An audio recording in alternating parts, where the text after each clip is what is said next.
G na ba kayong makipagkwentuhan, makipagkulitan at makipag-inuman? G na!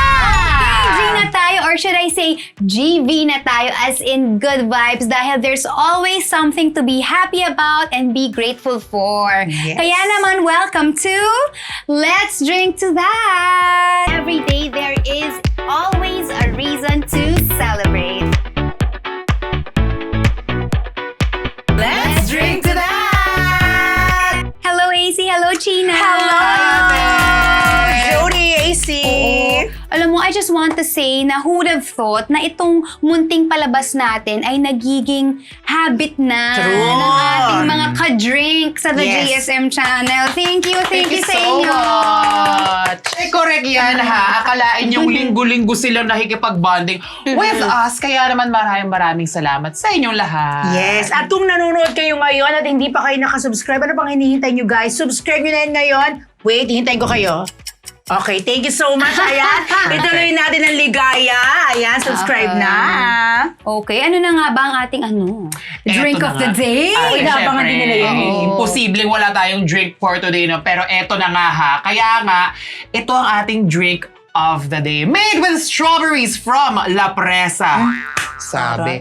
Made with lemons from Aling Gigi Sari-Sari Store because life gave her lemons. At syempre, meron ding basil na pinitas ko pa sa hydroponic farm sa condo. Ganon! Ito ang strawberry basil smash. Bugs! Ganon! Ano pang hinihintay natin? Let's drink to that! Ayun kasi. Cheers! Eto na, tikman na natin tong boogs. Ay, grabe. Ay, wait lang. May guhit. Meron siyang, may kick siya, diretso siya dito sa baga, pababa. At saka may mga bubong strawberry. Oo, legit. Guys, akalain nyo, pwede palang ihalo ang herb tulad ng basil sa isang refreshing drink. Correct. Kasi akala ko yung basil na yun para sa mga pesto pasta. Sarap. Hindi ako na parang nagulat ako, pero masarap. Oo, diba? Well, pati rin yan sa mga uplifting stories natin today, mapapasabi rin tayo ng Akalain mo yun? Ayun. Our first story is all about the book talk trend on TikTok. Ito yung online trend kung saan nagsishare ang iba't ibang mga tao ng mga book recommendations nila, book reviews, and syempre yung mga other literature-related content. Ay, bongga yan natin. Nagsimula nga daw ito nung 2020 pa lang, so pandemic ito, no? At mas lumaki pa nung lumaon na ang COVID-19 pandemic. At more than 80 billion videos na and counting ang kabilang sa hashtag na ito na book talk sa social media. At ang galing kasi nakakatulong ito sa pagdaas ng book sales globally at ang dami ring nabubuong book talk communities which celebrate yung mga libro at literature mismo. Oh my God. Ako guys, sumakses talaga ng sumakses ang book talk trend, di ba? Actually, I think mas karapat dapat yung tawaging movement. Kasi akalain mo yun because of the book talk, mas dumami ngayon ang nagbabasa ng libro. And that's amazing. Amazing! That's so Diba? good. And this also gave rise to a lot of booksellers on TikTok. Ako may confession ako kasi ako po mismo naging bahagi ako nitong book talk trend. Kasi mahilig siyang magbasa ng libro talaga. Marami rin kasi akong mga libro Mga na nakailan? Basta Sobrang dami, a hindi good mo number mabilang. of books Wala na na, nakuha wala ko nang definite number. sa TikTok din. May mga talagang may recommendations. And alam mo, there was one time nasa abroad ako, naglalakad ako, and then merong bookstore doon. Meron silang isang shelf na parang popular on TikTok. Tapos yung mga recommendations. So, ganon. bumili ako ng iba't ibang titles. Yung The Courage to be Disliked, yung Ikigai, The Strength in Our Stars, How to Master Your Emotions, etc. etc. So, meron akong question. nakakatawa. Para mag-trend siya, like, paano sila nagsasuggest yung mga mahilig mo? Basta nandun din sa Minsan live? gagawa sila ng review. And then minsan naman, syempre, magre-recommend sila tungkol sa book. Yung pagbabasa talaga nakaka-widen ng vocabulary Totoo una. yan. At saka imagination. Totoo. Ako, Ibang klase. super yung yung sa vocabulary because may mga words talaga na hindi commonly used na pag kunyari tayo nag-uusap. Ngayon, pag hindi mo siya naiintindihan, ang tendency is pupunta ka ngayon ng, kunyari, yung app mo na Webster's, dictionary, para tignan mo. So, Kung ano yung tama, meaning. nagwa-widen yung vocabulary. And since puro letters and words lang ang nakikita mo, may freedom yung utak para ikaw na yung mag-imagine based dun sa description, ano yung scenario in your head. Nakakatalino talaga pag mahilig Yes, magbasa-basa ng eh. libro. Kasi nung kabataan ko, ang binabasa ko, pocketbook. Ay, Ano yun? Valid yun. Pati Talaga? kasi Celia. Oh my God, matalino Oo rin nga, ako. comics eh. Tsaka magde-depend na lang talaga yan kung ano yung preference mo. Yung iba kasi mahilig sa mga novels, yung iba mahilig sa non-fiction, yung iba naman mahilig sa mga sci-fi. So, ikaw na Ay, yan. mga murder case, mga ganyan. murder Mga ganun case. din. Oo. Oo. Kung gagawa tayo ng mga libro, ano ang title nito? Papaano nabulok ang manggang hinog? Dahil likas na kalagay sa, hindi kasi napausukan ng tama. Siyempre, kalokohang libro. Ikaw? Ako, bilang homage kay Luwalhati Bautista. Ay, ang Malapit na- taas. Bakla, paano ka ginawa? Ganon. Wala akong ginagawa matama! Ganon, Ate B. Ikaw? Science book siya. Pero para sa mga kids, educational, na parang how it's made. Ayun. At syempre, para sa lahat ng nagsimula, nakibahagi, at nakinabang sa book talk movement, sa lahat ng muling na-in love sa pagbabasa ng libro, keep it up. And because of that, Let's drink to that! Diba? boogsh! Boobs.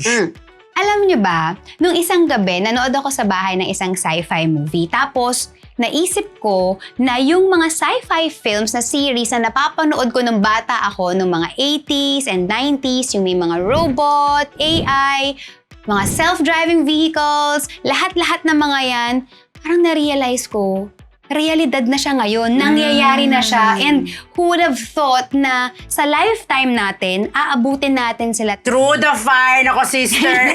Sinasabi ko sa mga electric vehicle na hindi mo mai-imagine na mangyayari, pero nandito na, kasama na natin, di ba? Sa Norway niya, alam mo, 9 out of 10 na cars ngayon, naibibenta puro mga EV na. At saka dito sa atin, marami ng mga naka-EV na yan, di ba? Tapos meron ding mga self-driving cars nga sa China, sa USA, at saka sa Japan, as in yung mga walang driver. Darating na lang sa'yo, sinundo ka, pagdating sa'yo, uupo ka na lang, and dadaling ka sa destination mo. Walang Bumblebee. Pero ito nakakatuwa talaga dyan sa mga advancements na yan. Makakatulong yan sa pagpapreserve ng ating environment, hindi ba? Kasi naman, ang global warming ay katotohanan. Hindi yan, kasinungalingan, Kaya naman, the more innovations that will help heal the world and everyone in it, the better. Kaya naman, yung paggamit ng electric vehicles and the other sustainable energy options para sa pang-araw-araw na buhay. Bongga yan! Di ba?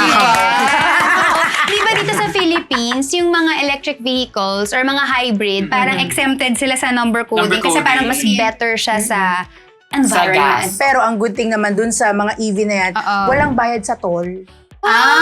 Nakakatuwa na meron na tayong mga ganitong technological advancements, 'di ba? Pero sana yung mga ganong klaseng teknolohiya, though nakaka-excite, nakakatulong, pero sa isang banda ang delikado din. So kung kailangang ma-polish, ma-perfect. Ayan, para Ewan. sa lahat ng technological advancements na nakakatulong na mapadali ang araw-araw nating pamumuhay, lalo na sa mga sumusuporta sa pagkalinga ng ating kalikasan. Let's drink to that! Cheers! Alexa, turn on the light. O eto naman tayo, alam ko naman na malayo pa ang Halloween, pero akalain nyo na meron palang magandang epekto sa katawan ang panonood ng mga nakakatakot na palabas o yung mga scary movies. Kasi di ba usually, ang popular notion, pag nanonood ka nakakatakot, ay nadadagdagan ka ng stress or mas nagiging anxious Natakot ka. ka. Which can be true for some people, no? Pero eto ang tanong, ano-ano nga ba yung mga positive effects ng panonood ng so horror meron? film? So gawin natin positive. Ito, simulan natin ha. Ayon kasi sa Recreational Fear Lab ng Aarhus University. Marami kong kaibigan dyan, nakakatulong daw ito for people to learn more about their own fear responses at to regulate their emotions. May study rin na nagsasabing ang horror movie fans daw cope better nung COVID-19 pandemic at nung lumala ito. Oo, psychologically ha. At dahil nga ang panonood ng horror movies ay isang controlled setting kung saan pwedeng harapin ng tao ang kanyang fears without real danger, okay? Nakakatulong daw itong mabababa ang kanilang anxiety levels, okay? Ibang klase rin daw ang cathartic relief na dulot ng scary films. Yung intense fear daw na nararamdaman natin sa panonood ay nagpapa-intensify sa positive or feel-good emotion that we feel after watching. Wow, okay. Imagine mo yun. Kasi pag nanonood ako na ganyan, yung takot talaga ako after. Hindi ako makaano eh. So may Hindi ganun ka pala. makababa sa first floor. Oo, yung parang mai-imagine ko pa yan hanggang mamaya. Parang ganun. Andun ka. Oo. Uy, pero teka ha, dahil horror na yung pinag-uusapan natin, pagkwentuhan na, pa ba tayo? Eto, ang star ng Untold, Miss Jody. May guest na tayo. Oo, dyan. Ay! Oh my grabe. Yun. Ang star ng Untold, Jody Santa Maria. Welcome to the show! Thank you for having me. Grabe, salamat. Kumusta naman ang paggawa ng pelikulang ito, di ba? Kasi gumagawa ka na talaga ng horror movies, Oo. di ba ate? Alam mo, parang kahit na may mga ilan-ilan na rin akong mga horror films na ginawa, I would say na parang bawat horror film na ginagawa ko, iba. Magkakaiba ng intensity, magkakaiba ng requirement, syempre magkakaiba ng background. Ayan, di ba? At saka, iba-iba rin yung pinopost na challenges kapag nag-shoot ka. Kasi, I feel na when you do a horror flick, hindi lang siya magre-require ng ng basta takot lang. Alam mo yung parang feeling ko, ito yung takot na ang dami-daming pinanggagalingan. It's exciting, but at the same time, very challenging siya for me. Paano preparation ni Untold? Umpisa, syempre, pagdating sa preparation, magsisimula naman yan sa pagkatapos ng pitching. Syempre, meron kang script. There's going to be a talk with your director and your creative team. Talks about kung ano yung mga inputs sa pwede mong gawin, Ibigay. hanggang saan yung pwede mong ibalik doon sa character. Isa dito is yung sino ba yung mga pwede natin gawing references. Yun yung mga bagay na dinediscuss. Matatakotin ka ba talaga in real life? At may mga experiences ka ba on set? Siyempre may mga bagay ako mga kinakatakutan. Gagamba nga lang, takot na ako diba? Hindi na kunyari ginagawa mo yung Kung Ay, hindi. Nung kung ginagawa ko siya, meron. hindi. Hindi. Hindi ako natatakot kasi parang I feel na, alam ko naman na, kumbaga, it's a setup, it's a It's movie, work. it's work, ganon. Sana magkaroon tayo ng horror. Maisama tayo sa next horror.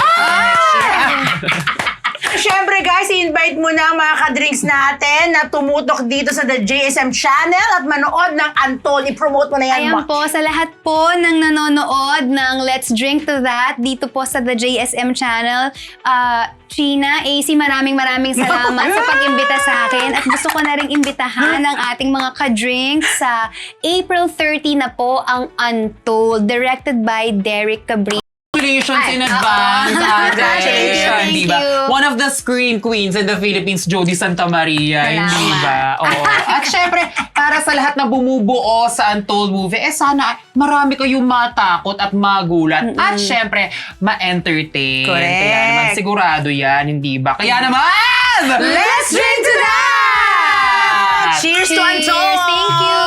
Good luck sa Untold. And there you have it, guys. Iba't ibang good news with good drinks and good company. Thank you very much for drinking with me, AC and China. Thank you so much. For more inspiring Yes. stories sa Nakaka-GV, just keep tuning in to your newest source of good news. Ayan, at kung meron din kayong gustong isuggest na mga stories na gusto nyong i-feature namin dito, please hit the comment section or send us a message through the JSM official account. Yes, Ngayon at na. syempre, i-like at i-share din mga ng video na ito. At syempre, please subscribe sa ating official YouTube channel na JSM Channel. True. Hanggang sa susunod nating kwentuhan at inuman! Guys, try to find the joy in every little thing because every day there's always a reason to celebrate. Kaya naman, Let's drink to that! Ako na yung nauna nagtaas. Oh no, how? Good luck sa Anto, dati! thank you!